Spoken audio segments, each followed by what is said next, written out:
$100,000 is ready for a NASCAR first. We're from the Daytona International Speedway Road Course. We say good evening, sim racing fans, and welcome to week 12 of the 2020 eNASCAR Coca-Cola iRacing Series. We apologize about the slight delay, but we are ready to go racing here tonight from virtual Daytona Beach, Florida. We're alongside Tim Terry. My name is Evan Pizzoco. Here's a look at your eNASCAR Coca-Cola starting grid. Bobby Zelensky gets his 8th career pole, and he matches up after winning pole in both of our road course races last season to bring us to the green flag tonight alongside Nick Ottinger, Tim, Jimmy Mullis, Garrett Lowe, Logan Clampett, Christian Challoner, your top 6. Yeah, looking through Keegan Leahy, Michael Conte, 2 drivers, no stranger to road course racing. Corey, Vincent, Zach Novak, Jake Nichols, and Graham Bolin through row 6. More big names. Again, a lot of these drivers not as comfortable on a road course. It's only been on the sim for 2 weeks. Luza, Kerwin, some drivers throughout the field. You got guys like Ray Alfala, bubble drivers, starting back in 20th. Yeah, looking through this field, Malik Ray, Chris Overland deep in the field. Michael Guest is going to have to come from deep too. And continuing on through the back rows, like Sheehan, Davies, Santiago Tires on the outside of row number 18 as we look top to bottom in your starting grid here tonight from Daytona International Speedway. The field is stopped on the back straightaway behind the iRacing.com official pace car. We will roll through the back straightaway chicane into 3 and 4 on the super speedway. That final chicane at a 4, which on this track is turns 13 to 14, and then we will go racing, Tim, for 45 laps today in an eNASCAR first. You will not see this track in NASCAR competition until this weekend, and the drivers in those races don't even get to practice. But these drivers have our first crack at it. What's tonight's Asus race analysis? Now it's going to go 45 laps here this evening. Fuel windows 18 to 22 laps and 45 laps. You're going to have to stretch it maybe a little bit if you want to go one stop. 3 sets of tires, pit road speed 55 miles an hour right after that chicane. We haven't been here before, so we don't have a previous winner at this racetrack.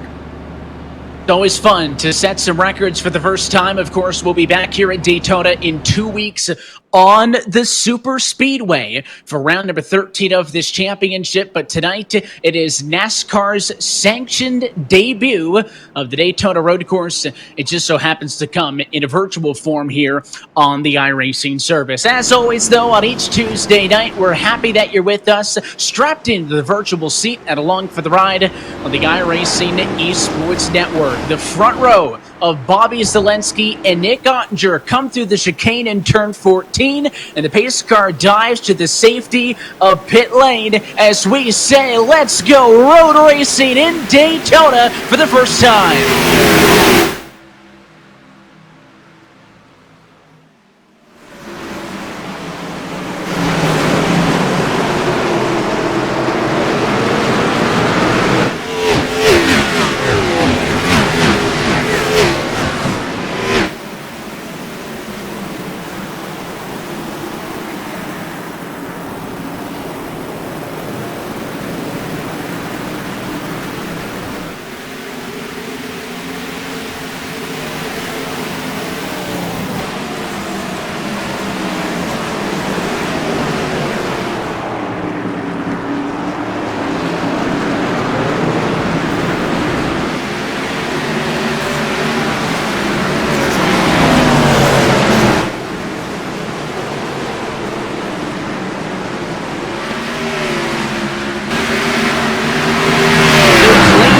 First time as they go through the infield section, now up and onto the banking. Turns 1 and 2 on the super speedway, turn 7 here on the road course. That's Nick Ottinger, number 25, dropping back to second. A 3-way group with the likes of Nick Ottinger, Jimmy Mullis, Logan Clampett, as Bobby Zelensky is pulled away. But Tim, not bad for sending 30-70 cars through for the first time. I think most of them in one piece still. Pleasantly surprised, especially in the middle of the pack, where guys like Blake Reynolds were kind of bouncing off the curbs and trying to get it on the racetrack and keep it on the straight and narrow. But these guys give a pat on the back as they come through the chicane for the first time here, coming towards the start-finish line. And looks like your top 5 are going to clearly get through there, with Bobby Zelensky pulling away from this battle for second. This is a long road course. Most of the races in this series, 50% length of that of the NASCAR Cup Series. But as we get set to run 45 laps here on the Daytona Road Course, this is a pretty long one. Watching a battle between Garrett Lowe's number 21, Michael Conte behind him. It's for 6th and 7th position. So this race, about 3/4 full distance. So what you'll see this weekend in the Cup Series, Conte to the inside in turn 3. That's the International Horseshoe. They're going to drag down this straightaway. A little bit of a left-hand kick there where you have to feather out of the throttle. It's turn 4, and off the 5, Michael Conte makes the pass, Tim. So many tracks on this schedule we've been racing at for all 10 years of this championship. As Conte blows the corner, gives the spot right back to Lowe, but this is an all-new ball game. It's a completely clean slate, so I have to wonder, what are our iRacing Tim facts for today? You know, I wouldn't call it a different ball game. I just call it a different venue because we've been to road courses before. But the obvious choice is that driver at the front of the field, Bobby Zelensky. And even looking at tonight, he's led all the practice sessions, all the qualifying out in front. He has won the last 4 road course races when it comes to this series. Day of 8, Bobby Zelensky has won both road course races in 2019. He won them by 8 seconds and change apiece and led every single lap in doing so. And in fact, the top 5 were the same, except for Keegan Leahy and Logan Clampett, who swapped 4th and 5th on our 2 road course races last year. In 7 road course races in series history, Nick Ottinger has only finished off the podium once, a 9th place finish at Sonoma, and Nick Ottinger doing fairly well again tonight, up there in the top 3 early in this one. Ottinger's only road course win in this series came on August 11th, 2015. Take a look at your calendar. We're racing again on August 11th. He led every single lap at Watkins Glen that night. Could we see a repeat? Well, he's not going to lead every single lap here tonight, but he might be in victory lane by the end of it. Top 5 drivers, keep an eye on Ottinger, Conte, Zelensky, Clampett, Vincent, and Busa, along with Keegan Leahy. They all have multiple top 5 finishes on road courses in this series, with Ottinger and Conte leading the series with 6 top 5 finishes on road courses. So, Evan, we haven't been here before, but we've been on road courses before. So there's 3 or 4 really big names that I would watch this evening, including this one on your screen, Nick Ottinger, and he's under fire from Jimmy Mullis.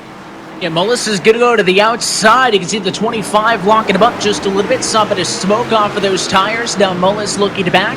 The run at a turn number 5 to 6, where they'll come back out of the infield section up onto the bank in the 46, squeezing to the inside as Logan Clampett from 4th watches on. And Mullis now going to go up onto the bank in and he will complete that pass. Of course, we saw the Charlotte Roval debut in this series last year. Same kind of track after the trial. Then you go into the infield and you back up onto the racetrack. You had a backstretch chicane and a chicane as well at a turn number 4 on the super speedway. So same concept, but of course the road course here at Daytona, world-renowned at the World Center of Racing, and Mullis going to win out in this battle. He moves up to P2, Tim. That's a nice move early, 3 laps in, but granted, that already means that Bobby Zelensky is 3 seconds ahead. He is so very good on the road courses, and it's interesting because we talk about this every time we go road racing in this series. The fact that on iRacing, in sim racing, you can basically go 2 directions in your career. You can be an oval racer, you can be a road racer. Obviously, all these drivers, most of them that is, oval racers, but not exclusive. Many drivers are crossover drivers in world championships in other forms of racing, and that counts Bobby Zelensky, so don't surprise he's the driver up front here. You know, I've been around this series for a while. I remember back in 2014 when the first road course race was announced, we were right on board with Logan Clampett trying to get up here to Nick Ottinger. He's one of those drivers that you might not necessarily call a road course ringer, but he's got a couple of top 5s, really excels on these road courses, as does that 25 of Ottinger. But they added road courses in this series, Evan, in 2014. First time last year we had 2 road course events, and now 2 more here as Logan Clampett continues to go at Nick Ottinger. But yeah, these drivers have to be good at every single course they go to, whether it's a super speedway, a short track, or now a road course. And you may notice as we take that onboard look with Clampett that it looks like a little bit of a different setup for him. He just recently moved out to North Carolina, and you might see somebody else driving a race car in the top right corner of his shot. That is roommate, Michael Conte. So would it be the first time that we've seen drivers racing out of the same room? In fact, a handful of drivers do that in this championship. But Logan Clampett moved cross-country roommates now with Michael Conte. Clampett running in the number 4 spot. Conte a little bit further down the road in the number 7 position. So Ottinger going to have his hands full with that 99. Don't forget the 37. Christian Challoner in the mix. Garrett Lowe a little bit quiet off the get-go. Drumped back to, he has fallen to the number 6 position. But, this is a long way around at the Daytona International Speedway Road Course. And this right here is the big talk of the town. That chicane added at a 14 to slow these cars down a little bit. So they're not doing 200-something miles an hour into the tri-oval, and it's super tricky because you're getting onto the brakes essentially when you're still on the banking of turn 12, which is 4 on the oval, and well, these things like to wheel hop. You got to be awfully careful getting these stock cars through there. And I looked at some of these drivers during that happy hour session that we had, Evan, and trying to make your way onto pit road is going to be a little bit tricky as well, as Keegan Leahy looks like he loses a position just behind this battle as they go into the horseshoe almost 2 and 3 wide, and Novak goes around in the 90 in the horseshoe, so he's going to lose a couple of positions through that one. But Evan, keep in mind, when these guys come out of that chicane that you just talked about, if they're coming onto pit road, they kind of have to make that other left turn down onto pit road. It caught some drivers off guard in the happy hour session, so when we get closer to that pit window around 15 to 20 laps or so, you start seeing these drivers down on pit road. That's going to be something to watch.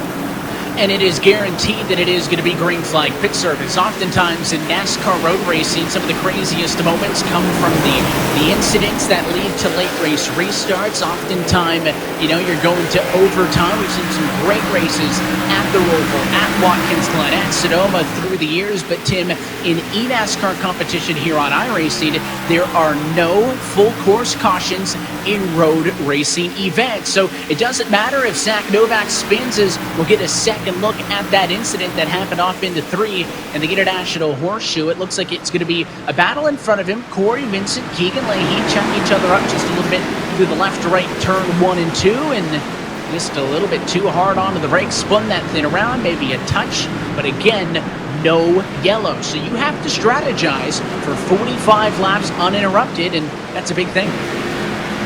Yeah, you really have to manage your race. Unlike the races that we see on some of the ovals, Evan, where the unpredictability of a caution might fall, your pit strategy here, I don't want to say is completely dictated before you get in the race car. You can kind of manage it, though, before you get in and you run these 45 laps, but somebody else pits, it might change your strategy just a little bit, and especially with the fuel window that we have. We said 18 to 22 laps. This is a 45-lap race, so you go 20 and 20, you still got 5 laps at the end. How long do you stretch it? Do you do 2 stops from the start? Do you try to squeeze in a 1 stop? That's kind of where the minds have been throughout the afternoon, trying to plan this race as we watch Logan Clampett try to close back in on Nick Ottinger in the 25. Yeah, trying to get back on him. Logan Clampett started this race 5th. He's up 1. Ottinger started 2nd. He is back 1. That's how they end up in a battle for 3rd and 4th position. You can see our top 15 or so cars right there, left-hand side of your screen, as well as the intervals. Zelensky not pulling away from Mullis any longer. These cars already about 2 to 3 seconds off from their fastest laps. There's Graham Boland in a Hornet's nest. Number 18, Machine 11th. Just got a bit of a nudge there by the 23, Casey Kerwin. Going to go to the outside on the banking, Tim, but the 18 had it off just before we saw that. As he took a trip through the grass, he was able to hang on to that car. He'll be okay. And as we look live with him in the bottom right corner, we bring in the 3rd member of our broadcast team, Justin Prince, on pit road for an update on the 18. Hey guys, perfect timing actually with that trouble for Bowen. I was talking about how he was not liking the handling. His crew chief and Dustin Linger had told him, if they keep wrecking each other, it makes it easier for you. Just avoid mistakes and stay smooth. Just made a major mistake right there. Many of the teams talked about tonight trying to find the balance between the infield section and the fast oval bank section of the racetrack. Some made sacrifices in terms of soft suspension compared to stiffer suspension. We're seeing already a very difficult race car in both sections though, for Bowen, Evan. And one of the things that iRacing did, Tim, not only to get this track identical to what you'll see on track this weekend with ARCA, Trucks, Xfinity, and Cup, but as well, with the cars themselves is, they opted to go for the higher horsepower, but they put the taller spoiler on them to get that higher downforce or to keep the speeds a little bit lower so you're not doing 200 miles an hour when you're on the banking on the super speedway. It was really a collaborative effort between not only Daytona and Charlotte Motor Speedway to get those curves and the turtles, as we call them, down to Florida to get into the actual track, but then also, since those very same curves and turtles were scanned onto the sim last year for the Charlotte Roval, iRacing already had them ready to go. Daytona sent over the info, the measurements, all that, and that way iRacing was able to recreate this. So this race tonight, technically the first NASCAR sanctioned race here on the road course of the week. And these drivers still feeling it out. You see the 99 of Logan Clampett on your screen. Just lost a position to Christian Chalner through the infield section on this lap number 7. So he falls back a little bit. And there's Keegan Leahy on your screen. Keegan, he was in that hornet's nest in the opening lap or so, Evan. 2 and 3 wide. We saw that move. Him battling with Zach Novak, and Novak went around. Now he's chasing down Corey Vincent. So Keegan trying to manage this race. He has 2 top 5 finishes in road course competition. Both of those, of course, coming in 2019. So far, so good. Currently up in the top 10, sitting around position number 8 or so. And you pick up this battle for 9th and 10th position. This Keegan Leahy and Jake Nichols. In fact, Vincent and Nichols there do battle up and through that final chicane. Again, this track comes out to 14 turns, and that added chicane adds just a little bit onto the official distance. The sports car course here clocks in at 3.56 miles, and I've seen some measurements say that this is 3.57 with those 2 added quarters and that chicane. Again, I mean, that's almost double the length of the other road courses that we've run in this series, in the likes of the Charlotte Roval and, of course, Sonoma. We mentioned Zelensky having found much success there, sweeping all those races back in the 2019 season. But this is a couple of guys in the plus and the minus. Keegan's down 2 after starting in 7th, but is not trying to let that 2070 car Vincent get away. And we'll see if he's able to try to check out on this one. And Vincent, or Leahy, actually, Tim, a little bit of left front damage. I think Corey Vincent's got a bit of right front as well, so there's a little bit of battle scars going to add up on these cars as the night goes on. And maybe those two had a go at it early when all those cars were stacked in there. We saw 2, 3, give it a small glimpse of 4 wide on that opening lap, but it was great to see all the cars get through unscathed. More times than not, they didn't wad them up in that trip down to 1. And for the most part here, as we look through this field, the closest battle right now to the front of the field is Ryan Luza, Graham Bolin, this one we're watching right now, and it kind of accordions when we go into the infield. The top 10 or so have a little bit of breathing room between each other. This battle that really starts with Dylan Duvall in the 41 car running the Busch delivery colors here this week. Back to Ryan Luza, Graham Bolin, Zach Novak. Those are the drivers, especially when we get into the infield portion of this racetrack, that are really fighting for real estate. Bobby Zelensky is up in front and absolutely gone from this field. It's almost 4 seconds between this 83 car. Jimmy Mullis, who's having a great run here. It seems like this middle portion of the season has really energized Jimmy Mullis in this 46 team, running in second right now, and then the rest of the field falling through. And Jimmy has about 3 seconds or so on Nick Ottinger.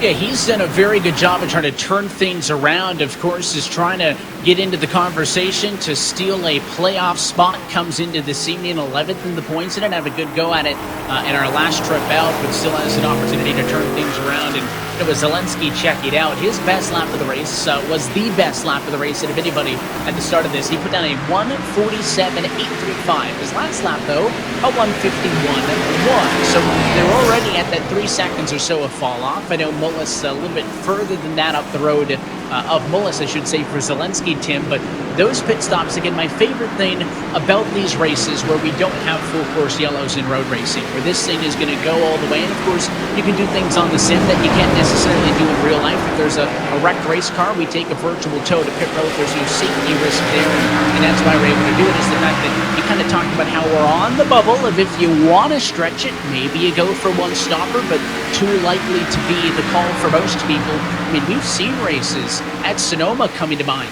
where those varying strategies get to play all the way out, and we get to see which one's the better one. And you see this little battle on your screen. This is just outside the top 10, including Ray Alfala in the 2 Jarl Tien, who has a top 5 effort on a road course as well before. So, and Blake Reynolds back here driving behind that number 2, the virtual racing school number 2 of Ray Alfala. Blake got kind of beat around like a pinball in those first couple laps, opening laps of this race, and now he's trying to rebound from where he started, and he's lost a couple of positions, down 4. And this is the best battle on track right now, and there's a lot of playoff implications in this group. Ray Alfala has been talking all week long on social media about how he wasn't quite comfortable with this. Of course, they've only had about 2 weeks of this beat on the sim to practice, as Alfala's on the bumper to Tien. He'll check up. Now here comes Reynolds to the inside in turn 1. He'll get on the left hand of Phil Diaz. It's going to go back to the right, though. He's able to clear. Brad Davies holds for a moment. Now he'll look for a way by, and Phil Diaz going to be set to drop about 3 or 4 spots here in a lap and a half if the 88's able to close him off, Tim. But this race, the 5th to last on the regular season. So after tonight, only 4 races to go until we know the 8 drivers that fight for the championship here in 2020. And that's the playoff standings coming into this evening. No shock that the multi-time winners and Keegan Leahy with 2, Ryan Lusa with 3 were at the top of the board. You got Bobby Zelensky 3rd. He could be on track to get a win here tonight. Conte's been good. Ray Alfala looking to make the playoffs after missing out last year. But let's look at that bubble, because into this evening we have a tie with Grant Bolin and Chris Shearburn, and the story is bigger than those two, because you look at the names directly above them and the names directly below them, and it's anybody's guess who's going to end up in. Yeah, when you look at this battle and you see Ray Alfala right ahead, trying to get another position and pick up another point and get himself a little bit closer, a little more insurance. When you look at the live points, Ray Alfala off, little contact, Jarl Tien goes around. That's not going to help Jarl's effort trying to pick up some points, and Ray Alfala is going to have to let Blake Reynolds pass. He might have a slowdown penalty through that. Yeah, he cut the back straightaway bus stop chicane because he just was too late onto the brakes, and as he went through the grass, he hip-checked the 66 at Tien. Nothing Jarl could have done unless he had a spotter letting him know, look out, but the 2 was totally out of control, and Ray Alfala did have a slowdown penalty, so Reynolds and Davies both passed him in iRacing. If you cut a portion of the racetrack, you will be given a slowdown penalty of an appropriate amount of time, so maybe a 5 or 6 second slowdown that he has to ease out of the throttle, let those cars go by to avoid being black flagged. And I mean, sure, it hurts Ray there because he drops 2, but you said it, Tim, Jarl, the big loser for that, because the 66 went all the way around, and he was in that battle, top 20. Jarl Tien, I'm looking at the timing now, back in 31st spot after that.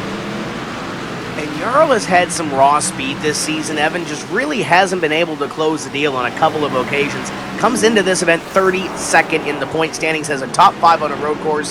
So it's one of those nights that you think if you're Jarl Tien, you can gain a few points here, but now he's going to be behind the 8 ball. There's another driver that's kind of underrated on the road courses. That's the 5 of Matt Busa battling with Phil Diaz and Ray Alfala. I think he's got something to prove here this evening as well. And there's a driver that's just on the good side of the cut line when it comes to relegation.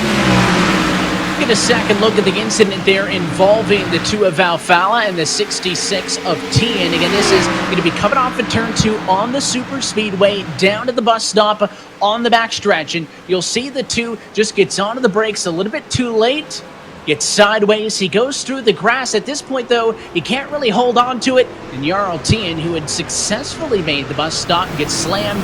That cost him a lot of time. I also just saw Bob Bryant go off track. That was all on his own. But at a turn number 6, again, he didn't hit anything, didn't hit anybody, but just was way too deep into the corner on the brake. So his Xerox by Valvoline Toyota drops a couple of spots. He was running in 28th, I believe, at the time, and he drops at least 1. Sheehan and others making a pass on him, but the driver you're looking at has been the constant from the get-go. Bobby Zelensky, as I mentioned, got his 8th career pole position by starting up front in this one, has led all the way, Tim. His advantage has grown now to 5.1 seconds, but honestly, he didn't blow everybody else out of the water by a ton. He was 4/10 better than the next closest car, and that's the biggest margin anywhere in the field from one spot to another. As you see, Ryan Luza, I believe, coming off of the pit lane with an early bit of pit service. Yeah, 12 laps into this one, Luza coming back out onto the racetrack, and this is kind of the portion of the run where the car gets a little bit lighter, and as a driver, you might get a little more comfortable. You've done a dozen laps around this racetrack now. You might try to push it a little bit harder, and you might end up making one of those mistakes that could cost you a little bit of time, especially with no cautions on this racetrack. There's Dylan Duvall in the 41 car, running the Bush delivery colors for Stewart Haas Esports this evening, running just outside the top 10 in position number 11 as he tries to claw his way down. But as you can see, there's a little ways to go to get up to Jake Nichols for position number 10. That driver behind him, and Zach Novak, trying to reel him in. Yeah, doing everything he can, and you mentioned different colors on board Duvall this evening as he picks up that Bush delivery with his teammate out of the race here this evening. So Duvall up in 11th is actually one of your biggest movers at +7.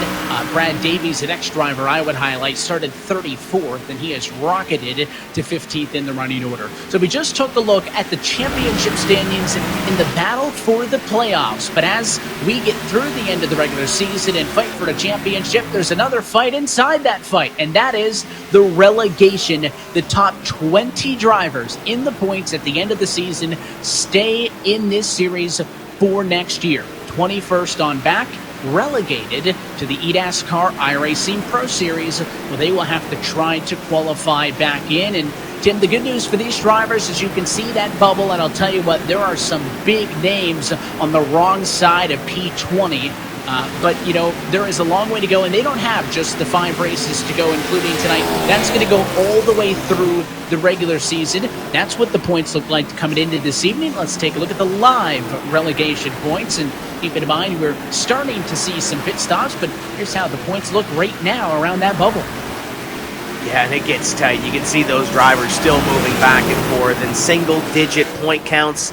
You don't want to rely on that as we continue to work through it. Dylan Duvall, we saw those points drop down. We saw the top 28. There's some drivers outside. There's Eric Smith on your screen. He's clawing his way a little bit closer to that relegation bubble. Dylan Duvall coming into this evening's racing action was 30th in the point standing. So there's a lot of moving to be done as we continue on here. And again, some of the drivers like Luza and others just came down to the pit lane for service, so they're not running, I think, where they'll finish in this one. But Eric Smith, you see him on track in P21. He is currently P20 and would be the bubble driver if the race ended right here and right now. We'll keep you updated on that battle for the playoff bubble and the battle for the relegation bubble, not only through tonight's coverage, but all the way through the end of this 2020 campaign. So if you try to go to our fuel number of 18 to 22, Tim, you're not coming down quite yet. However, if we've kind of accepted the fact that you can't go in one stopper, you split it in thirds, which means as Bobby Zelensky closes in on taking lap 15, he may be close to seeing more. And just a couple of cars trickled in. In fact, I think a third of the cars have already pitted. Cars towards the back of the pack as we've got some side-by-side on the banking. It is the 88 of Davies on the inside as he makes a pass on the 33 of Michael Guest.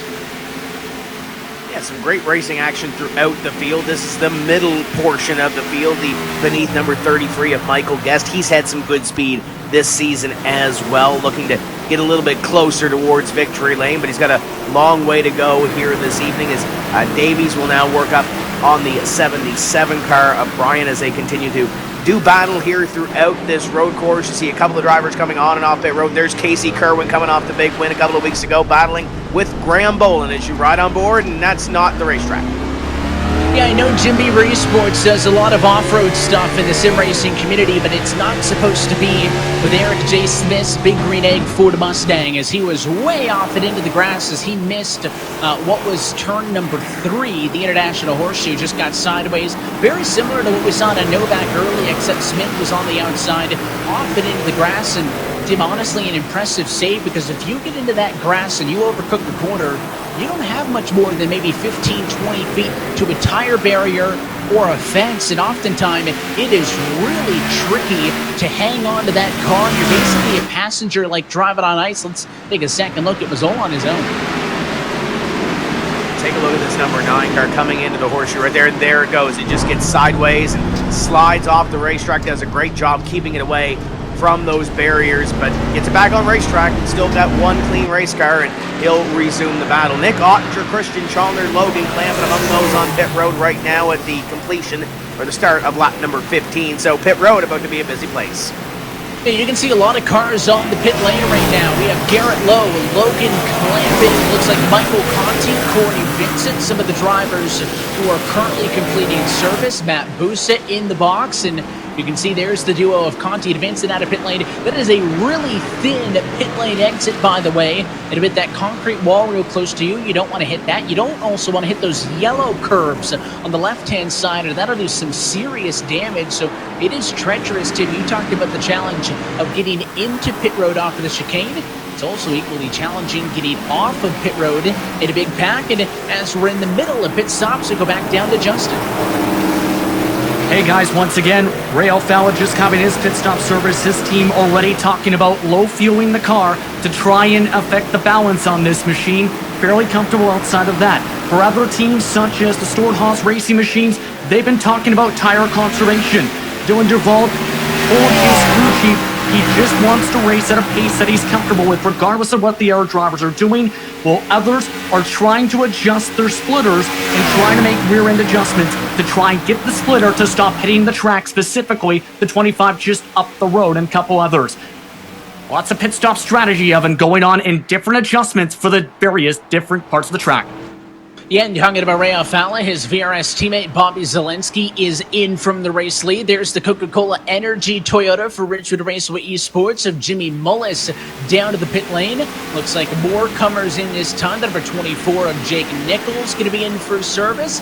He just about locked it up as he came in, and that'll hand the race lead over. Depending on if they come down to the pit lane or not. No, Novak down pit road. So I think the 25, Nick Ottinger, going to cycle back through behind, of course, Zelensky, who is right there exiting pit road on that very thin access road. Again, watch the wall and watch the curbs. Let's see, though, if the undercut helped some of those drivers at Alton. Ottinger may be a little bit closer. No, he's basically still 5 seconds back. No change. Bobby Zelensky able to go to that 1/3 distance, come down pit road, and not give up anything.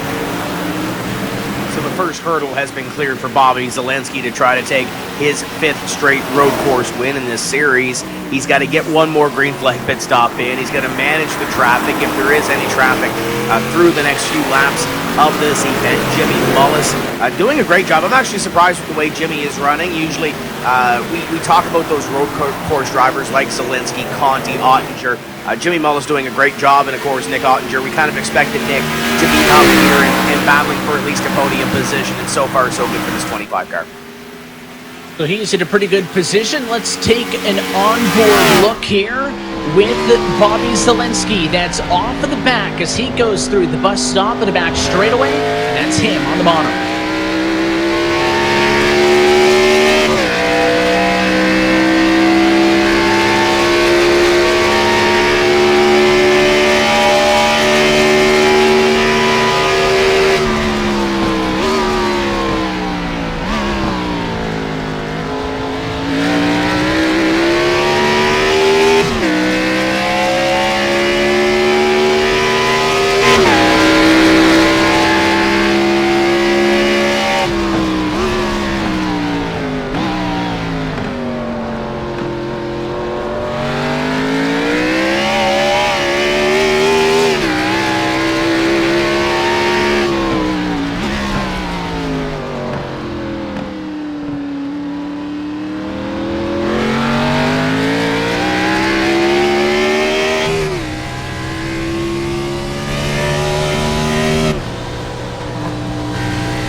interesting to see there, Tim, that Bobby Zelensky using the paddles to help him get around here at Daytona. That's a little bit of the DNA of the other racing that he does on the sim.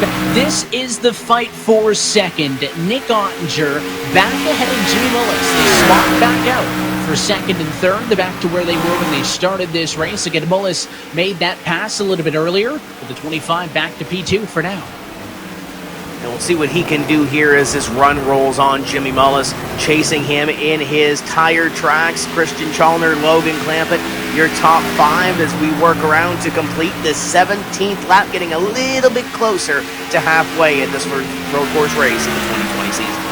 Lap 17 going to be in the book. It is going to be lap lead number 17 for Bobby Zelensky. It has been all the number 83 Chevy so far.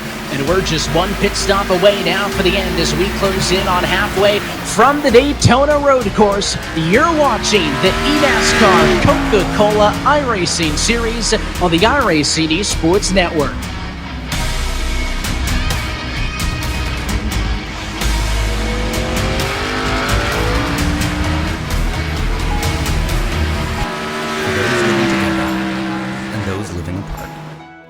For classmates, graduates, and teachers making the best of it. For the restaurants delivering to our doorsteps. For the frontline workers putting it on the line every single day. For this great nation determined to be stronger on the other side. Thanks to all of you, we'll be together again.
And back live at the Daytona International Speedway. Coverage of tonight's race is brought to you by Coca-Cola, the official fan refreshment of eNASCAR. And by Asus, an official gaming hardware partner of the eNASCAR Coca-Cola iRacing Series. Still under green flag conditions, working lap number 19, and as Bobby Zelensky looks to head to victory lane, you can walk away a winner tonight as well by entering tonight's Asus Round 12 giveaway. You go to their Twitter handle at ASUS_ROGNA, find the link to enter tonight's contest and have a chance to win a one-year iRacing membership at Asus ROG Strix XG17. That's a portable IPS gaming monitor and a swag bag. Again, that's all at the Asus Twitter handle at ASUS_ROGNA for more details.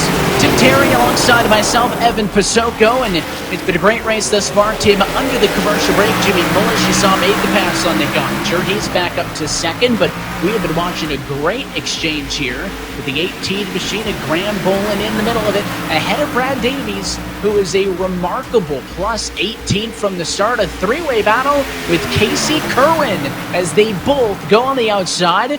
They'll make the pass headed to the bus stop.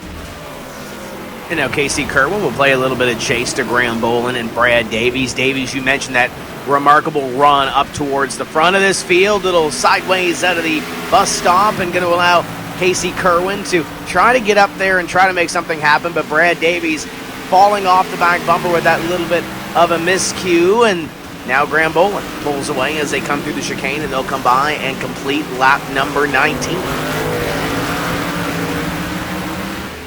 Yeah, so as this continues on, of course, the challenge these drivers are going to be dealing with is the constant kind of walking the balance of trying to get the throttle back down. Again, these high horsepower cars not built to go around a road course like this. It's what makes it so interesting. Justin, we're through our first cycle of pit stops, though. How's it looking down there?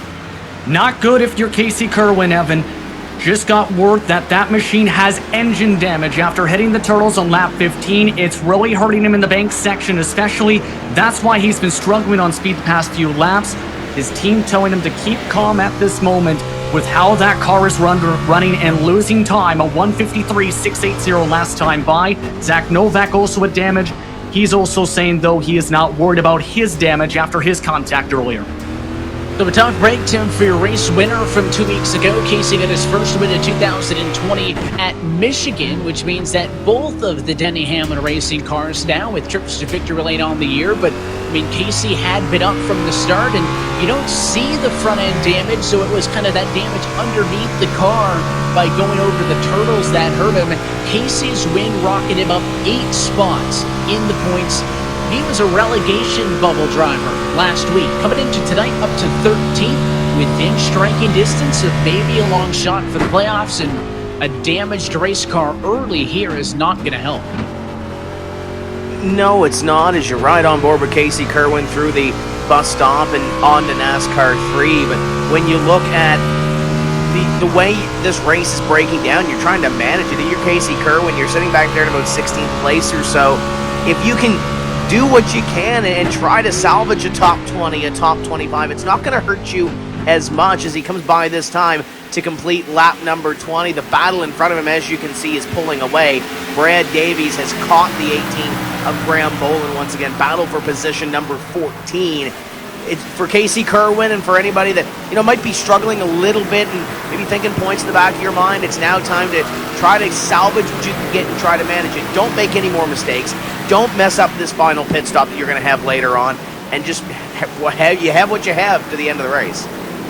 Yeah, all the drivers in front of him, with the exception of Chris Shearburn, when I'm talking points-wise, are ahead of him on the racetrack. That's the issue here. So Davies came into tonight just ahead of Kerwin in the points. He's outrunning him on track. So is Mullis. So is Clampett. Shearburn, who was the bubble driver, tied for 8th in the championship standings with Boland, who you see in this battle with Davies right now, had a great run at Michigan. He is really struggling, Tim.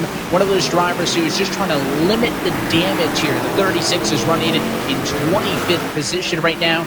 And again, each spot is going to matter. At a road race, more times than not, you control your destiny. But for the drivers who aren't the adept road racers, I'm sure they have put so much practice into this race. Yeah, you look at drivers that are in that top 8 vying for a playoff position that might have a little bit of insurance. A guy like Ray Alfalo, we touched on him a little bit earlier on. Last time by, scored in 21st place, so he's a driver that enters this evening 6th in the point standings. So if you're going to have a bad race and maybe lose a little bit of that insurance, this might be it. But oh, by the way, 2 weeks' time, we go to the Super Speedway here at Daytona, and you want to talk about unpredictable, at least here, and you mentioned it, control your own destiny. That kind of goes out the window a little bit in 2 weeks' time when we hit the Super Speedway. And it's a 1-2 punch. Of course, it's kind of the month of August here at Daytona International Speedway as we do go to the Super Speedway 2 weeks' time on Tuesday, August the 25th. You can watch live coverage of that as you can every race at eNASCAR.com for a 9 Eastern start. But, after tonight, as Davies does everything he can to try to find a way around Boland, even looking to the outside in turn 1, unsuccessful there, Tim, is after tonight, 4 weeks to go, you got the Daytona Oval, and then also the Talladega Oval at the end of the regular season on October 1st. So after tonight, 2 of the 4 races left are super speedways. That is not what you want to see if you're a driver trying to still muscle out something in points. Unless you're a driver that is good on these road course races, or you might have a little bit of super speedway prowess, and you try to get a little bit lucky, and you meet that preparation with that little bit of luck to make it happen. But if you're Bobby Zelensky, I think you kind of like the schedule that's coming up with 2 road course races and a couple of super speedways and a couple of other racetracks mixed in between. Zelensky still out in front, Evan, over 10 seconds between himself and Jimmy Mullis in position number 2, and Jimmy has extended his lead to about 2 seconds or so over Nick Ottinger. Yeah, so we saw Mullis lose P2 to Ottinger in the pit cycle, but he's since gotten it back and pulled away just a little bit. And Zelensky's advantage before the pit cycle was about 5 seconds, and he's doubled that. So you figure that's about how much better the 46 is than the next best car in these opening laps. I expect Mullis to kind of balance that out just a little bit as, the majority of Zelensky's advantage happened early in the first run. And he's gotten a lot early in this one. I think on a little bit older tires, they're more balanced, but that 83 machine on fresh tires is an absolute monster here on the road courses. And of course, with everybody having to pit it at about lap 15, we saw some takers earlier, so maybe pit stops could start the next 5 laps or so, but the math would suggest that now that the one stop was totally out of the window, that we're going to see a road race where everybody's on the same strategy. We don't always see that in this championship. We're about 7 laps away. You figure you get to lap 30, that's when we do it all over again. And Tim, it's not going to be long before we get to that point. Next thing you know, you'll be racing this one out to the end. And now looking through the field, you see some drivers that have a little bit of a battle. This one here we've been watching for a couple laps with Graham Boland and Brad Davies. Other than that, Bob Bryant, Ray Alfala are kind of close. They've been kind of going back and forth as Davies charges the corner one more time, takes a peek to the outside of Graham Boland, but nothing doing there. You got a couple of pockets right now, but if you're running by yourself, you kind of are able to manage this race a little more than maybe necessarily what Graham Boland and Brad Davies are doing, because Brad's on the attack. Graham's kind of trying to defend that position and trying to make sure he doesn't lose one more. There's a little bit of position back in behind. So you got to try to make sure that you can manage this battle as they go down the back stretch. This battle is showing no signs of slowing down. It's between Boland and Davies for 14th and 15th. And as they go to the bus stop and get back up onto the banking, let's listen in and go iRacing full throttle.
battles going on all throughout the field. You can see with those onboards, Tim, the key in these cars really is to back the corner up. So you can kind of point it straight before you start to get more than 50 or 75% on the throttle. But I mean, there are battles going on top to bottom, one of which this trio sees Garrett Lowe 6th, Corey Vincent 7th, and Michael Conte running at the back at 8th. Yeah, I've been watching this battle since we went full throttle, and Michael Conte trying to get up to these two, had a little bit of a wiggle out of the chicane coming to the start-finish line in the last lap.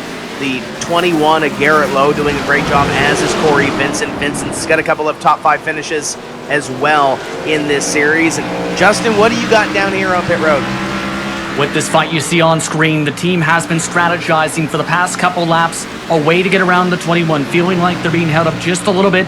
They're talking about an undercut call to try and jump Garrett Lowe on the racetrack. They feel like they've got the pace to try and run away. It's just been a matter of trying to get by them. That's been the difficult part throughout this run.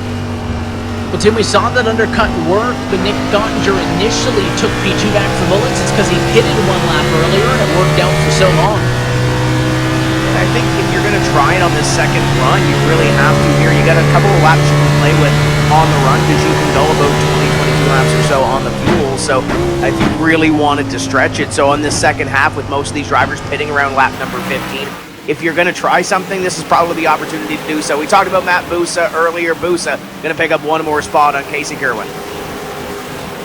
As we close in on lap 30, presumably the second cycle of pit stops, we'll welcome in a special guest onto the broadcast once more.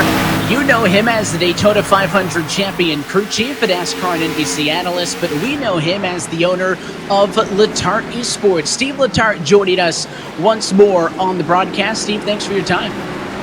Well, thanks for having me. Today I'm a student of this new course. I've seen a lot of IMSA races here, but never a stock car, and I have a couple races to cover this weekend, so cheating and getting ahead a little bit, watching a race here on Tuesday night to try to understand what I'm going to see this weekend. Well, it's funny because this can serve as practice for you, and of course everybody driving this weekend doesn't get any practice, so this is the first time we're actually seeing a race with the NASCAR Cup cars at the Daytona Road Course. What are your first impressions? I'm actually surprised. I jumped on iRacing myself to run some laps. I'm not very good, but you know, the backstretch stop looks like it would be very complicated. I actually thought that in a Cup car was a little more straightforward. It was the lack of grip in the infield section that I thought was really the biggest challenge. And it looks like it's the same why I watch this race, really about mistakes. So, you know, on Sunday we'll have yellows, as now we see Brad Davies in the 88 off the course. That's what I think we're going to see a lot this weekend, right, is limiting your mistakes, trying to stay on course. Remember, these Coca-Cola drivers had practice. The Cup Series drivers, while they'll be able to run some iRacing laps, they will have 0 real-world laps.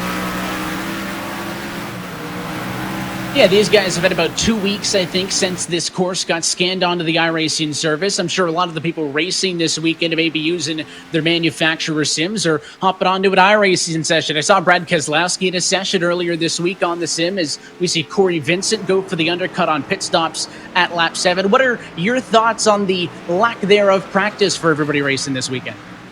You know, never in my life have I entered into a race where I really don't know what to expect. I mean, they're the best drivers in the world, so how will they enter turn well? I don't expect it to be chaos, but I'm more interested to see who will attack. I expect most guys to kind of be reserved, make sure they don't ruin their day in the first couple laps, but I think that's an opportunity for some drivers that can attack. You think about a Jimmy Johnson or a Michael McDowell that have laps at Daytona, many laps in a 24-hour race. Can they convert that to a stock car? I'm not sure. But you mentioned practice. I'm excited. Tomorrow night, I get to cover a little bit of practice. We're going to have Ty Majeski in a truck, Chase Briscoe in an Xfinity car, and William Byron in a Cup car. Me and Regan Smith are going to kind of cover their 1-hour practice as they work with their drivers and their crew chiefs as we see Shearburn here. Shearburn was nervous. I talked to him. He said, listen, I'm just going to try not to hit anything. I'm going to try to stay on track. He's done such a great job climbing back into the standings, sits tied for 8th. So I think if he can get out of Daytona without losing too many points, we have a shot to make the playoffs. Yeah, he's been doing exactly that. He's been running 25th, which is exactly where he started. So not dropping backwards keeping the car in one piece. You talk about tomorrow night. I hope everybody tunes in and joins. It'll be at 8 o'clock p.m. Eastern time for that iRacing happy hour. You mentioned Byron, Briscoe, Majesty going to be involved, but as well some of our eNASCAR talents going to be joining the fray. I know iRacing members have had the opportunity this week to actually get in there and hot lap in all three of those cars, try to get a time in and get involved. For those who are thinking about tuning in, what can they expect in our virtual version of happy hour? Well, you know, the whole concept is kind of pull back the curtain to show how these teams prepare for a weekend, why we don't have the opportunity to listen in for practice itself on the track. We haven't had that opportunity since COVID. We're not going to have it through Phoenix, the championship race at the end of the year. So this is going to be an example that Regan Smith and I are going to listen in to those three drivers you mentioned, their crew chiefs in the real world, and their iRacing professionals who are going to help them walk them through the sim, see what items they can learn about the track, even what kind of setup items the crew chiefs might try to want to throw at them to see if they can get some sensitivity. The idea is to just enjoy ourselves and to watch three professional drivers learn a new track while they're learning it with their crew chief. I think it's a great opportunity. It's going to be a lot of fun. So when they say there's no practice, we got it coming up tomorrow night here at eNASCAR. So, Steve, we appreciate you jumping in and letting us borrow some time from you again for the second week in a row. The two cars are looking fast out there. We'll let you jump out of here as we get set for our second cycle of pit stops. But thanks for chatting, and we'll all be tuning in tomorrow night for iRacing, a happy hour here from the Daytona International Speedway Road Course. So, Tim, fitting that as we talked with Steve, his two cars were down pit road, have yet to see the top cars pull the trigger. The highest running car that's pitted was Corey Vincent in P10. Still waiting on everybody else to come in, and we will be 2/3 distance next time by. Zelensky not diving down yet. Yeah, Bobby going to bypass here, and he does have a decent lead, Evan, almost 14 seconds or a little more between himself and Jimmy Mullis. Mullis coming through the final chicane, and looks like he's going to dive down onto pit road in the 46 car. So here comes Jimmy Mullis onto pit road. In behind him is Nick Ottinger. You see the 37 of Christian Chalner on your screen. He would be the next one to come up to pit road on the lead lap. Logan Clampett in fourth has decided to peel on as well. Those cars in from up front, Mullis, Ottinger, Clampett, all down pit road. The gap between first and second before all of this started was nearly 20 seconds. So, I mean, Bobby Zelensky's been doing a great job as he's been plus 10 seconds over the rest of the field. I'm not sure the undercuts can work for these three like it may work for Vincent in that other battle, but certainly you get onto the pit lane, you get fresh tires sooner, and you are going to lap that first time out about 2 to 3 seconds better. Could go for a very quick temporary undercut. Bobby Zelensky just now up and onto the banking. He may pit next time by. You're watching the number 97 car on track right now. That is John Gorlinski. We've seen a lot of his William Byron Esports teammate, and of course, Willie B going to be one of the drivers involved in iRacing Happy Hour tomorrow night. Gorlinski, Tim, 37th to 13th. Granted, he still has to make a pit stop. Yeah, he's made his way up through a couple of drivers coming down to the pit road, but he was battling within the top 20 before this cycle of pit stops did start. So hats off to John Gorlinski. Great run for that number 97 so far. We'll see if he can close it up. If he closes it up, we'll see if Bobby Zelensky decides to come down into pit road for what will be his final stop of the evening. And talked about that undercut. They're going to have to undercut it a lot and hope for a mistake out of Bobby Zelensky. It might happen here. If it does, he's on to pit road. We'll see if it's flawless. Yeah, these are the pitch strategies that I like, because it's nice and easy on the math with us. You split it into thirds. When it's lap 15, it's lap 30. You came in exactly on the money. 15 laps to go. Bobby Zelensky is down pit road for the final time. He will go for tires and fuel, get back off, and should be able to be well still out in front in the battle for the race lead. Keegan Leahy temporarily going to take over the number 2 spot on track, as Keegan Leahy now actually back out of the pit lane there, but the 32, here he is, down pit road, so he's coming in for service, and again, just like that, in the blink of an eye, everybody going to cycle through, and we are in the home stretch. As you see Leahy in, Zelensky is off, and Nick Ottinger battling, still in the tri-oval, so unchallenged for the 83. And now it's a matter for Bobby Zelensky to stay out of this lap traffic, get a little bit in front of him, hope they don't bobble again, and try to keep this car clean for the rest of the race. He's done a great job through the first 30 laps of this one, but just got to make sure you keep it on the straight and narrow. Miss those turtles that Casey Kerwin hit earlier on and got that little bit of damage, and try to bring it on home for your 5th straight road course win. But there's a lot that can happen here between now and the checkered flag with 15 to go. So it looks like just about everybody has made their final stop. It looks like Jake Nichols, the only driver, still needing to come in. He's in the mode Media House number 24 Ford, and once he does so, we are primed and ready to race this thing out to lap number 45. Bobby Zelensky, though, it is the road course maestro, dominant so far in the World Center of Racing. He started on pole, he has led every single lap, and he's 14 laps away from the checkered flag. We'll step away for a moment. Zelensky looking to close this one out, round 12 of the eNASCAR Coca-Cola iRacing Series.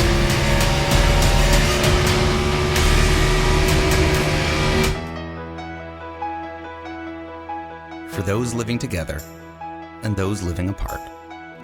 For classmates, graduates, and teachers making the best of it. For the restaurants delivering to our doorsteps. For the frontline workers putting it on the line every single day. For this great nation determined to be stronger on the other side. Thanks to all of you, we'll be together again.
Coca-Cola, the official fan refreshment of eNASCAR.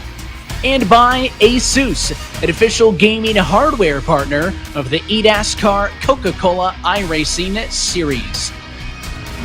Back and away as we work lap number 33, Bobby Zelensky close to victory lane. And as always, you can try to be a winner tonight at the end of the broadcast by entering our Asus giveaway. Find their Twitter handle. It is at Asus_ROGNA. And enter tonight's giveaway. You could win 1 year of iRacing at Asus ROG Strix XG17. That is a portable gaming monitor. And as well, an Asus ROG swag bag. All of that and more details on how to enter is at the Asus Twitter account at ASUS_ROGNA. Bobby Zelensky still out in front, has been untouchable thus far, but we got battles all throughout the field in this race, including this one for position 4. Christian Challenger under fire by Logan Clampett, who has been able to get around both Corey Vincent and Garrett Lowe. Vincent's undercut on the pit strategy, Tim, worked to pass the 21, but Clampett ended up in front of both of them, and he wants to challenge the 37. Yeah, he's looking for that spawn, and not too far up the road is Jimmy Mullis and Nick Ottinger, about 2 seconds or so. You can kind of see them out of frame as these two battle for that position. So if Logan Clampett wants an opportunity to potentially get to at least second, or at least try to run them down, he's got to get by Christian Challenger. He's going to get by as quick as he can. These 13 laps might seem like a long distance, but they're going to go by fairly quickly as they come out of the oval number 2 and go down towards the back straightaway bus stop. And looks pretty good here so far as they roll through, but there's that 99 on the back bumper. Logan Clampett trying to get by that 37. 37 might get a little bit breeze there. And Clement started higher than Challenger, so he's trying to pick it back up in the second half of this race. We've talked a lot tonight about no practice for the real-life drivers this week. That's not an issue with iRacing, because with iRacing, every day is race day. You can start your sim racing career, race the NASCAR stock cars right here at the Daytona Road Course or at any other track on the NASCAR schedule by logging on to iRacing.com for more information and get your sim racing career started. I know Steve Letarte mentioned that he did a couple of laps on the track. I did as well. I think my best lap was a 1:56, so way off the pace of these guys. So if you're like me and you're slow, or if you're new to the iRacing service and you want some tips on how to get started with your sim racing career, here's what the pros of the eNASCAR Coca-Cola iRacing series have to say about how to get started. You have to make sure that you're able to practice as much as you can, because I mean, all of us, like, for us to get to the top level of sim racing, we all had to like put in numerous laps and numerous laps around the track. So you're not going to be here unless you don't practice. The main thing is respect. I think being around the official iRacing community, you need to first have the practice and the skills to get, or to beat a lot of these top level drivers to get yourself into the series. But not only that, but to have the respect for those same drivers to race you clean enough to where you can respect them and they'll respect you back, and you can have great races and actually finish up front with them.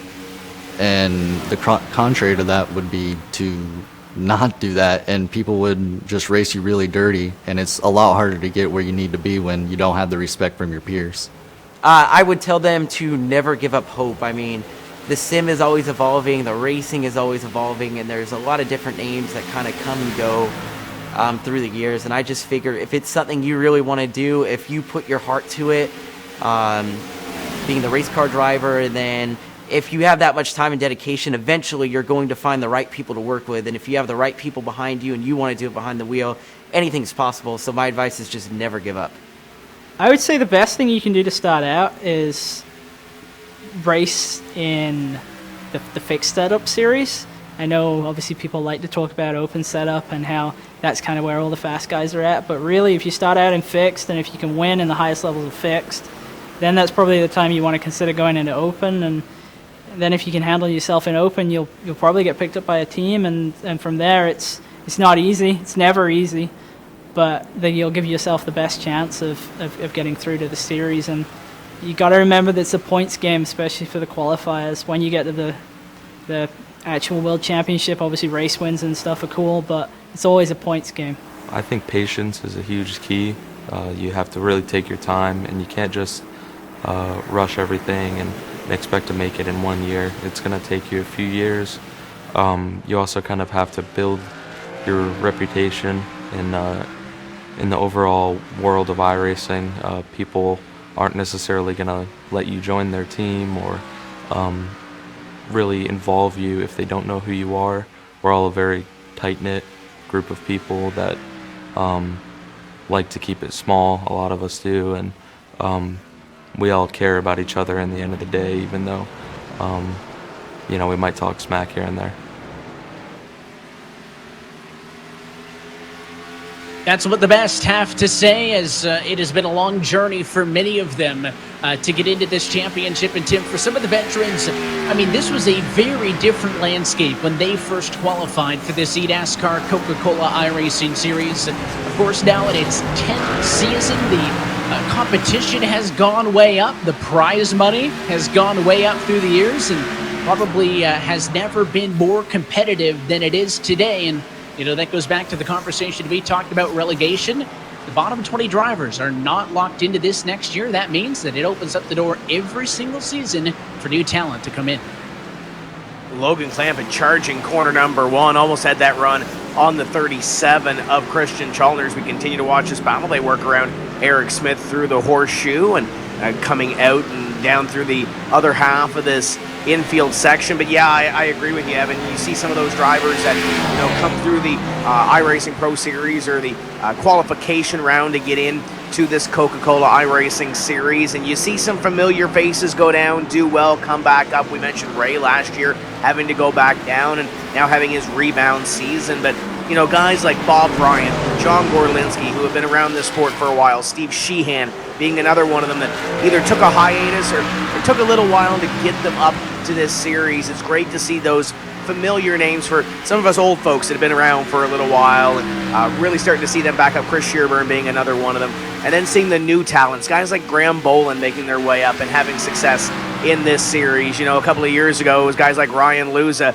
Keegan Leahy coming up through and making their mark on this series. It's changed a lot in the last decade, but we've got a great group, we've got a great crop of personalities here, and we got some great racing, as you can see here, as Christian Chalner continues to defend from the 99 at Clampett. They are the best of the best for a reason, and it looks like so much fun. You mentioned Keegan Leahy on board with him. Looks like such a fun trip around this Daytona Road Course. Let's hop on with our Coca-Cola on board and take a trip around.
Talked about Casey Kerman a little bit earlier on as well in this race, the race winner from 2 weeks ago, our last time out at Michigan International Speedway, and picked up his first win of the season. Currently in a great battle with Brad Davies. This is for 18th and 19th, and Tim had just mentioned a little bit ago some of the personalities in this championship. Well, a lot of the drivers in this series live stream not only their races on Tuesday nights, but all kinds of stuff they do when they are on the iRacing service. Here's what Casey has to say about how he got started in that. I started streaming when it was it was literally New Year's Eve of 2018, so leading into 2019. And I'd really just got into watching a lot of iRacing Twitch in like December, and Matt Malone's like the biggest iRacing streamer. And I got into a lot of like road course races with him and was having fun with that. And then one day I was just like, I guess I'll just try it. And then he like hosted me, and a bunch of people like just kind of knew who I was from racing with him. So then a lot of them stayed, and it just started like growing rapidly. Everyone figured out that like I was in the series, and all that. So, and it's cool for us. Like it's one way to engage. Like when I would run the peak races, I shouldn't say peak. When I would run these eNASCAR races, I would stream my perspective from it and have hundreds of people watching, and just like the greatest feeling in the world was like whenever I won Bristol, and just like I'd look at chat and it's just flying through, just everyone saying like good job and all that. So it's just been cool, and not just the eNASCAR races, but everything else like I run throughout the whole year on iRacing. I stream most of it, and it's just fun interacting with people and just try and keep growing a community. It's a big part of the community, Tim, when you get drivers like that involved, and of course the accessibility as well to your favorite drivers. We mentioned this as kind of one of the cool things about iRacing. I mentioned that I saw Brad Keselowski testing this road course here on the sim a little bit earlier this week. You can run into real-life drivers at any given moment, but you can also watch this broadcast here tonight, go race in an hour or two when we're done, and bump into some of these guys. I mean, they're very involved in the sim community. Absolutely they are, and especially a lot of these drivers will do some racing throughout the week to prepare themselves and kind of keep them sharp for these eNASCAR Coca-Cola iRacing Series races. As you see Michael Conte on your screen right now, there's a driver that we talked off the top of the show that Michael Conte loves these road course races, currently sitting in position number 7, and a little ways up the road is Corey Vincent, but I think Corey Vincent's kind of managed that gap. There's only 7 laps to go, so if he can continue to do what he's been doing, Corey Vincent should be able to try to gap Michael Conte and keep that position. Garrett Lowe right in behind them. Bobby Zelensky completely continues to dominate. He is up by 17 seconds over Jimmy Mullis. And then this guy that we're watching here, Nick Ottinger, you can see Jimmy ahead of Nick, and it's about a second or so, and almost 2 seconds between them as they continue to do battle at the end. And Nick Ottinger set for a great points tonight as he runs into number 3 position. We talked earlier about that battle to stay in the playoffs, and once you get there, it's a whole new challenge. You got to go through 4 races, 2 rounds if you want to walk away with the championship at the end of the year. But this championship purse mentioned increased to more than $300,000 in cash and prizes. What would you do to win the championship? Well, let's hear it from the drivers themselves. I'll call this a 20-car pile-up. I'll be good with that. As long as put me in a checkered flag and victory lane. I'll try and just tap him, make sure he doesn't go wreck or anything. But yeah, there would be some contact involved. I'm not going to divorce my wife, but I would put in ample time in order to do that, especially if making the playoffs. But she may divorce me by the end of it. I would wreck my teammate if it came down to it. If I had to win a championship and $100,000, I'd wreck my teammate in a heartbeat. No, I wouldn't. So I'm a college student, and I've done some questionable things in college. I would do those questionable things again to win this championship. I will not lift. That is life-changing money, and I have no problem with taking care of me and myself before somebody else. Probably just give him a bump, and if it happens to be a little more, then I guess sorry. I'd wreck my grandma for the win, but I wouldn't make it look intentional. That wouldn't look good. Just got to do it politely. Just kind of shove Granny out of the way a little bit, and just kind of going by. Normally, I'll probably still race the same way in general, because that's what's led to my success to begin with. I don't want to say, I'll wreck a guy. No, I don't want to say that, but... I would draw the line at flat out wrecking somebody. I don't think I would turn somebody for a championship, but... If I could put someone in the wall and not risk losing respect, I would do it. I definitely wouldn't wreck a guy for the championship, but I would 100% consider moving someone for a championship. If it's the last lap, turn 3, I would probably move a guy. As far as I need to, and hopefully I'd be pulling away instead of chasing.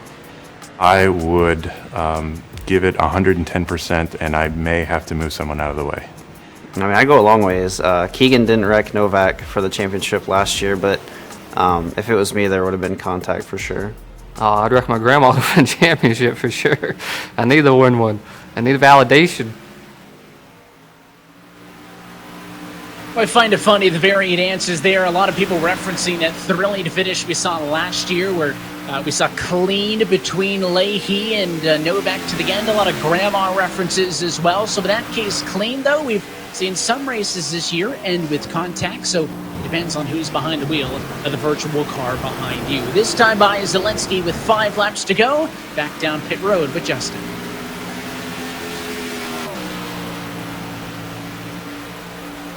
Guys, 27 machine having a bit of trouble right now. Suspension damage on his machine. His wheel not straight down the straightaways.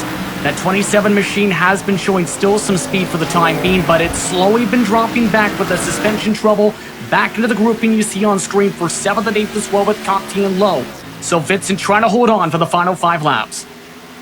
And Tim, I'm going to guess without any severe damage on the front, the back, the side of the car. There is some sheet metal torn up, but I'm guessing that's got to be turtles that did that. You get on those hard, very abrasive, non-forgiving curves, and you can damage stuff underneath. We heard the issues a little bit earlier on in this race with some of the other drivers. Even Bobby Zelensky's got a little bit of damage from hitting a curb back on lap number 19. So all it takes, one time a little bit too deep into the bus stop of the chicane, and you're going to have some damage under the car, which is going to be so tough to take care of as we watch the battle for 7th. Michael Conte's got it, but Garrett Lowe wants it. And then you try to get up on the wheel to compensate for that damage, and sometimes it makes you drive a little bit harder. You step over that line, you step over that edge a little bit, but, Corey Vincent, Casey Kerwin, they've been doing a great job trying to manage that and doing what they can to maintain their positions. Casey still in 18th, and Corey Vincent still battling for a top 10 spot in position number 6. But these two trying to close in on that 27 late in the race. Michael Conte trying to pull away from Garrett Lowe, and really this is the point in the race with 5 laps to go, Evan. You look through the field and you kind of see where everybody's running and look for those battles. This one right here has been entertaining. I've actually been watching this for the last couple laps. This is the next battle that Bobby Zelensky will come up on, albeit he's got a little ways to go. Ray Alfala, Phil Diaz, and the 4 Santi Tires. They've been swapping a couple of bumpers back here, Evan. They've been kind of checking each other out of the way. Look at the damage on the back of the 75 of Diaz. It almost resembled a short track race here the last 2 laps or so. Ray's got through this battle, though, and he's beginning to pull away from these other 2. And got through not without a battle scar as the back end of the car is torn up a little bit. But we've talked about guys like Davies, Gorlinski that are up 15, 17 spots. Most cars haven't been able to get through the field like that. They've been up a little or down a little. It feels like that a lot of these battles have been packs like this that have been sustained all night long. So we keep talking playoffs. And now after tonight, there's going to be 4 races left to go in the 2020 regular season. We'll be right back here on the Super Speedway in 2 weeks' time at Daytona. Tim, you see Talladega, which is a huge race, if you ask me, for a regular season finale. So 2 Super Speedways in 4 weeks. But, I mean, don't count out the trickiness of Darlington. You've got Las Vegas Motor Speedway mixed in there as well. That is the road to the playoffs that then gets kicked off at the Charlotte Roval, which I have a feeling the driver leading this race is a fan of. Yeah, absolutely. Going for his 2nd consecutive win at the Roval when we get there, and might end up trying to go for his 6th consecutive road course victory. Kansas, Texas, Homestead closing off the season. But we talked off the top of the show about controlling your own destiny here. You see Daytona, you see Talladega with 4 races to go after this evening. Darlington and Las Vegas, yeah, you kind of know what you have when you go in there to an extent, unless you get caught up in a wreck or a crash. But Daytona, Talladega, you kind of your destiny is not controlled in your hands, especially in the draft. So get what you can here this evening. Try to get what you can at Darlington and Las Vegas, and try to survive those other 2, come out with a good finish, and try to maintain your gap on whether you're battling for a playoff position or the relegation, as Christian Chalner continues to hold off Logan Clampett. And then you also have the races through the championship is Kansas, Texas, and then a season finale at Homestead, Miami, back on the calendar for the very end of the year here. So it is an exciting end of the season, and the final 6 races of this championship you'll be able to find on NBCSN as those move over to Thursday in the end of September. So it's going to be a great run to the end of the championship, but we're having a good run to the end of this race. Christian Chalner has had Logan Clampett in his rearview mirror for what has got to be at least 10 laps running, Tim, all the way after that pit cycle, and probably a little bit before that. And Logan hasn't been able to get that little bit more than he needs to. These cars so evenly matched in this battle for 4th and 5th. And then behind them, there's the next group. Corey Vincent has separated himself a little bit in 6th, but there's Mike Conte 7th. He's got Garrett Lowe breathing down his neck. And if you're Christian Chalner, you're Michael Conte, you can't run out of the rearview mirror. But if you're Logan Clampett, you have to run out of the windshield and get everything that you can here. You have to dig deep, and that's when you try to get a little more into these corners, maybe overdrive a little bit. But you look at the onboard shot, there's 2 drivers that are involved in 2 separate battles right now. You got Logan Clampett, and then over his shoulder, you got Michael Conte battling in behind him with Garrett Lowe. Yeah, the new roommates working together and both running top 10 right now at the road course. So a good showing between those 2, and it's good that Conte's still on the rig. We've seen a couple of shots where we have multiple drivers racing together, and halfway through the race, one of the rigs is empty because somebody wrecked out, and they're both doing a good job. I do want to update you on who has had issues. Brian Schoenberg, Jarl Tien, Colin Keister, and Chris Overland are all out of this race. There are a handful of drivers who lapped down, but other than that, smooth sailing for the most part. And there's the onboard look with roommate Michael Conte, as he is trying to do 2 things. Tim, I think stay away from Garrett Lowe, but maybe if Corey Vincent makes a mistake, counts on that for a P6. Yeah, the other side of the room trying to get one more position at the end of this one. I think Michael Conte, as long as he doesn't make a mistake, is able to keep that gap over Garrett Lowe, but that's the way you have to do it. You try to overdrive the race car and try to get a little bit more, try to protect that position. And once again, that 99 of Logan Clampett on that back bumper, the 37 of Christian Chalner, trying to pick up anything that he can in the remaining lap and a half or so. Bobby Zelensky already on the oval. He'll come by this next time and see the white flag.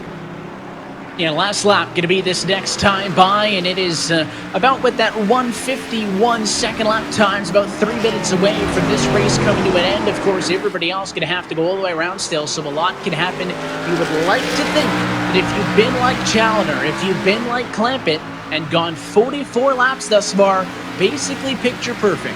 No major damages, no big offs. I mean, in one piece that you don't make a mistake now, but these drivers going to be pushing on old tires harder than they have been all night, trying to make sure they hang on to that one extra point, that one extra position. This bus stop has been one of the crazier parts on track tonight, and Clampett closed a lot that time. It's down to 2 car lengths as they're up and onto the banking, and Bobby Zelensky in front of them sees the white flag. Bobby's taking the white flag. Look at that focus. It's been laser focus since the drop of the green flag. I don't think he's dipped the wheel all night long. Zelensky doing a great job here as he comes up to the horseshoe for the final time. You got to watch the wheel hop into this quarter. We've seen a lot of cars off on the grass on the inside of the quarter, on the exit of the quarter as well. But it is clean thus far for Zelensky. No traffic up the road either. He does have some cars, but I think well on the horizon. Not going to be a factor. Means that he shouldn't have any surprises. There's the battle for 4th and 5th. Clampett is all over Challoner, who slides into the horseshoe, and the 99's on the bumper. He overdrove the corner, did Challoner, with Logan Clampett, and the pressure in behind. Now, what pressure can Clampett do coming through the final couple of corners in this infield section? Good opportunity here, little bump, little rub, and still can't get by him.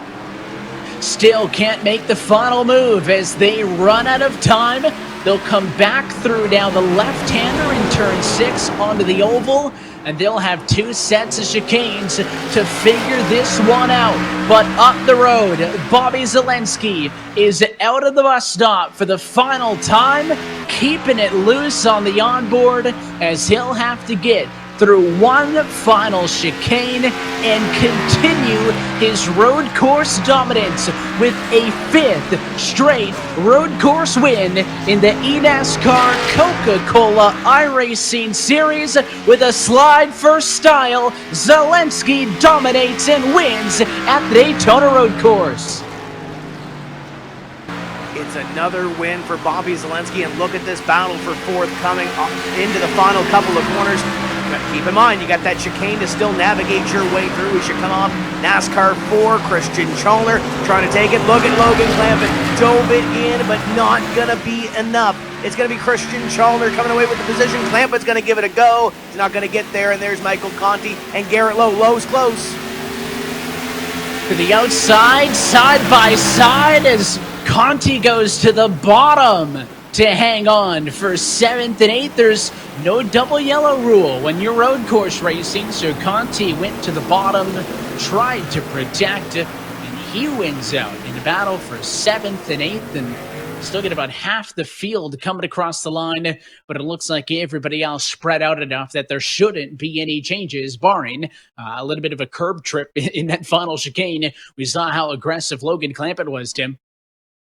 Yeah, Logan Clampett dove it in deep to try to pick up that position and really was on the attack that last lap, and that was kind of great, seeing him try to maintain that and try to keep the pressure on Challoner and then turn up the wick at the end. Just couldn't get that position. But another great road course run for that number 99 at Clampett.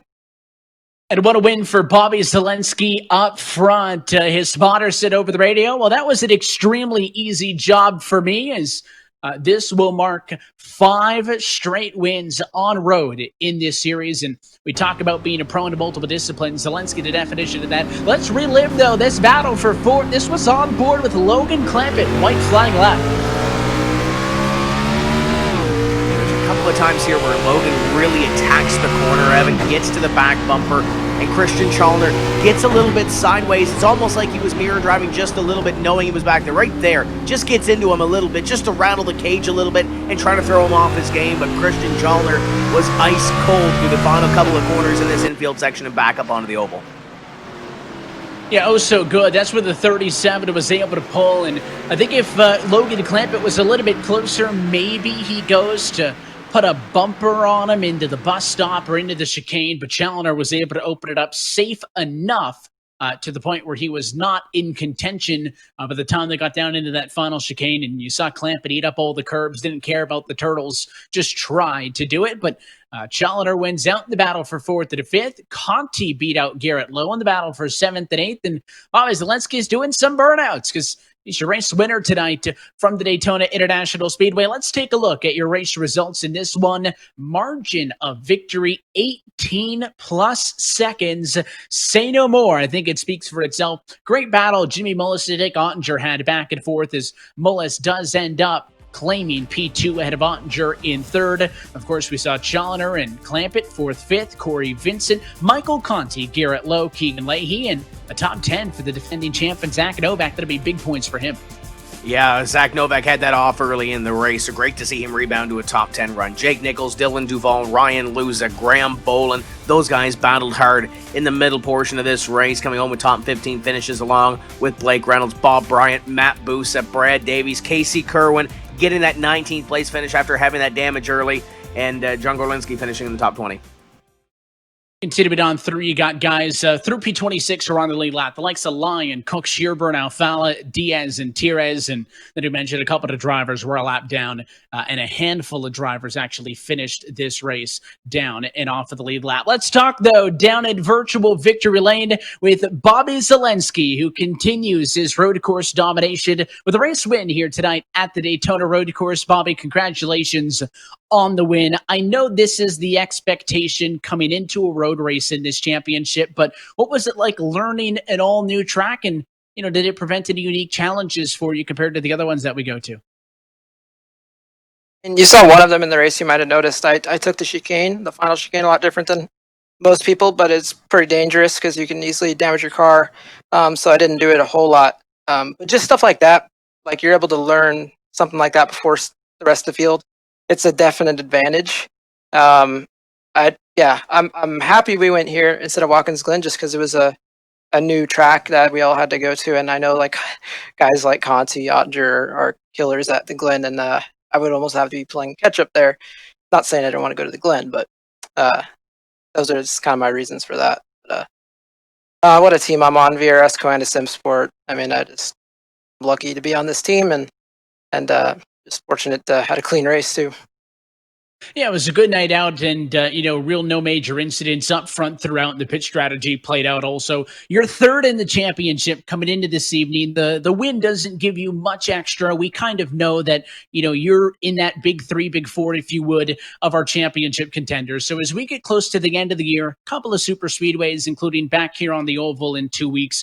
What else is there to learn before this regular season ends? Before you go and fight for that championship? Just more about having setups in the tire, really, and just understanding how to race it better throughout a race. And I believe me and my team will get a hang of it before the playoff starts. Of course, the playoffs start with the road course, and that'll be a big opportunity to go to the Final Four. But it'll be a lot tougher, I'm sure, to try to get a win there. But just gonna work with my team, figure out just become a better driver on some of these ovals. We have 2 plate tracks coming up, which another is Daytona.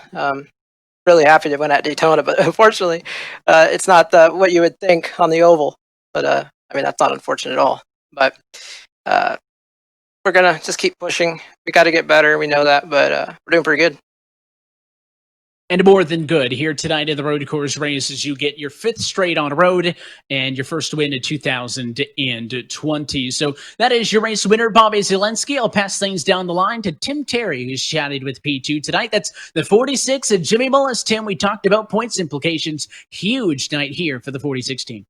Yeah, this is absolutely huge for Jimmy Mullis, coming home in position number 2, first top 5 at a road course in this series for the 46. And Jimmy, we didn't really talk about you a whole lot in the second half of this race because you were kind of running on your own, running away from Nick Ottinger. How did you manage that battle with Nick in the second half to get away from him? It was really tough, I'll tell you that. Nick obviously is a very accomplished road racer on the service when it comes to, the Coke series now. And we just had a really good car, and I'll be honest with you, Tim. I was actually fighting some wheel issues pretty much the whole race after the first stop, where my wheel was like actually shutting off in the corners, which was pretty awkward to deal with and very difficult to kind of keep a handle on. But fortunately, I was able to keep a gap on Nick. That's just all thanks to Christian and Corey. They put together a really good car this week. So hats off to them. Can't thank them enough. And yeah, happy to be here. So considering what went on throughout the race and considering with this being a road course race, you're riding this wave of momentum at the end of this season, going towards the playoffs. What are your thoughts going forward here in these 4 races up to the playoff cutoff? Do we see this 46 making that top 8? I sure hope so. I think we're definitely capable of doing that. But obviously we've got 2 wild card races of Talladega and Daytona. So it's going to be about, trying to salvage those 2 races and not get wrecked, which, I mean, that's kind of out of your control. But, like I said, just going to do all I can to perform and, hopefully have another night like this a couple more times before we get to the playoffs, and hopefully we'll be there. That's Jimmy Mullis coming home position number 2, the Coca-Cola Energy Richmond Raceway Esports entry. And Evan, we talk about the momentum. Jimmy Mullis definitely has it here after the last couple of weeks. Yeah, he does. Of course, had a little bit of a drop back of the points, dropped 2 last week, but tonight going to keep him close to the bubble. Nick Ottinger finished 3rd. Tim, I believe you're with the drive of the 25 as well. Yeah, see if we can't catch up with Nick Ottinger in the number 25. Battle with Jimmy Mullis there at the end of this race. Nick, it's another podium finish at a road course. Talk about the night.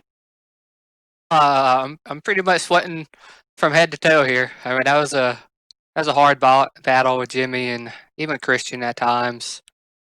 God, I'm pretty much wore out, to be fair with you. I mean, that truly was a workout. I mean, we had a good Logitech Chevy with our William Byron esports team, and I can't complain about 3rd because I was honestly expecting 8th to 10th just based on our speed, just the opening laps. I mean, I had an issue just being on the splitter, pretty much in a back chicane and the slow left-hander getting onto turn 1 oval and sometimes in the right-hander. So, I mean, to come home with 3rd with hitting the splitter and, not too much adversity, I mean, I'll take that any day. And it gives you a little bit of a cushion when it comes to that points battle, a little bit of a cushion on that 8th place run. But I want to talk about tomorrow because I know it's a big night. Are you excited for it? Oh, yeah, I'm excited. I got to get to work with William and Chad and maybe teach William how to get around this place after the night. And, I mean, I spend a lot of time with William on iRacing from time to time, and he's been a big advocate, teaching me lessons and for iRacing in general too. So, I mean, I can't wait for it. I can't wait to give him some input how tonight went. So there's no pressure after tonight, right? I hope not. Hopefully he'll have his elbows up, hopefully. Well, he's going to have to catch this one. Nick Ottinger, congratulations on the run tonight. Thank you, man. You guys have a good one. There you go, Evan. Nick Ottinger happy with a 3rd place run. He had to have it circled on his calendar because he's going to move up a little bit, getting a couple of more points when it comes to insurance in this playoff battle. Yeah, and it's going to go down to the wire. And of course, I don't know if you're feeling better if you're playing defense above a cut line or if you're on the attack below a cut line with how the end of this regular season shakes out. Of course, with the multiple trips to the super speedways, including the next time out here in 2 weeks when we go super speedway racing at Daytona. Tim, or back to the normal configuration, what you think of when we talk about NASCAR racing at Daytona. Of course, a couple of weeks after that, racing at Talladega, but we return to where the season started way back in February, where Keegan Leahy got a win in the opener on the 11th. Yeah, Jimmy hit the nail on the head in his interview. When you talk about the managing the gap, you got 2 wild cards in Daytona and Talladega. I think unofficially Jimmy Mullis is about 5 points out of 8th place. So with 2 super speedways coming up, I don't think you can really rely on that. Yes, you can make some time up at Darlington. Yes, you make some points up at Vegas. But those other 2 races beginning in 2 weeks' time at Daytona, you're going to have to be on your toes. I think this playoff battle, the relegation battle that we talked about a little bit earlier, probably going to be turned upside down on its head here after we leave Daytona in August. Yeah, we look forward to everybody joining us as this championship rolls on through the rest of 2020. But That's it for us here tonight from the Daytona International Speedway Road Course. As round number 12 falls into our rear view mirror. I have the entire team at eNASCAR, iRacing, and all of the folks behind the scene for making this possible. For Dougie Hunt, Tyler Baxton, Tim Burns, Sean Ambrose, Mike Taylor, Jay Kennedy, James Pike, Drew Adamson, Cisco Scaramuza, everybody else, along with Justin Prince, Tim Terry, and myself, Evan Pasoko. I want to thank you for tuning in as we take a look at our Coca-Cola move of the race, and it was the Coca-Cola winning moment by Bobby Zelensky as he was basically untouchable up at the front of the field all night long. Don't forget, though, tune in to iRacing Happy Hour tomorrow night at 8 p.m. Eastern Time. That is streaming live at NASCAR.com. And then we hope you join us in 2 weeks' time for the next race back here at Daytona International Speedway. It is Tuesday, August the 25th. It is at 9 p.m. Eastern Time. Start streaming live at eNASCAR.com. As always, that race and every race of the 2020 eNASCAR Coca-Cola iRacing Series can be found right here on the iRacing Esports Network. Until next time, good night from Daytona, where Bobby Zelensky remains the king of the road courses.